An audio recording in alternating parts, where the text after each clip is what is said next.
પાટણની ધારપુર હોસ્પિટલની ગંભીર બેદરકારી સામે આવી।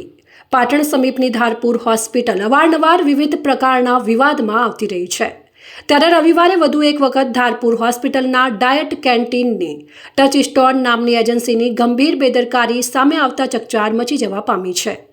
આ બાબતે મળતી માહિતી મુજબ ધારપુર હોસ્પિટલમાં ટચસ્ટોન નામની એજન્સીના સુપરવાઇઝરે રવિવારે સવારે ટીબી અને ગાયનેક વોર્ડના દર્દીઓને આપવામાં આવતું દૂધ ચેક કર્યા વિના જ એક્સપાયરી ડેટવાળું પીવા માટે આપી દેવાતા દર્દીઓને તેઓના સગા સંબંધીઓમાં ખલબલાટ મચી જવા પામ્યો હતો।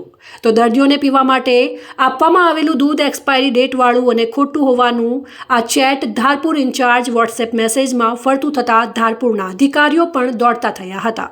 આ બાબતે ટચસ્ટોન નામની એજન્સીના સુપરવાઇઝરને એક્સપાયરી ડેટવાળું દૂધ આપવા બાબતે પૂછતા સુપરવાઇઝરે ઉડાઉ જવાબ આપી આ બાબતે કંઈ પણ બોલવાની ના પાડી હતી।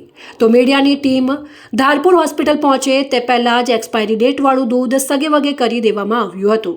ડાયટ કેન્ટીનની એજન્સી દ્વારા દર્દીઓને અપાતું ભોજન પણ હલકી ગુણવત્તાવાળું આપવામાં આવતું હોવાના આક્ષેપો પણ દર્દીઓના સગાઓએ મીડિયા સમક્ષ કર્યા હતા। ધારપુર મેડિકલ કોલેજમાં ડાયટ કેન્ટીનનો ટચસ્ટોન નામની એજન્સીને કોઈપણ કોન્ટ્રાક્ટ વિના ઊંચા ભાવે કોન્ટ્રાક્ટ આપી દેવાયો હોવાનું હોસ્પિટલમાં ફરજ બજાવતા કેટલાક કર્મચારીઓએ પોતાનું નામ જાહેર નહીં કરવાની શરતે મીડિયાને જણાવ્યું હતું।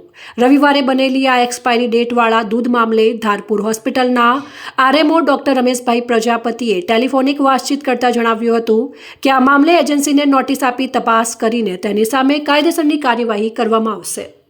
દર્દીઓને દૂધ કયું આપવામાં આવ્યું છે?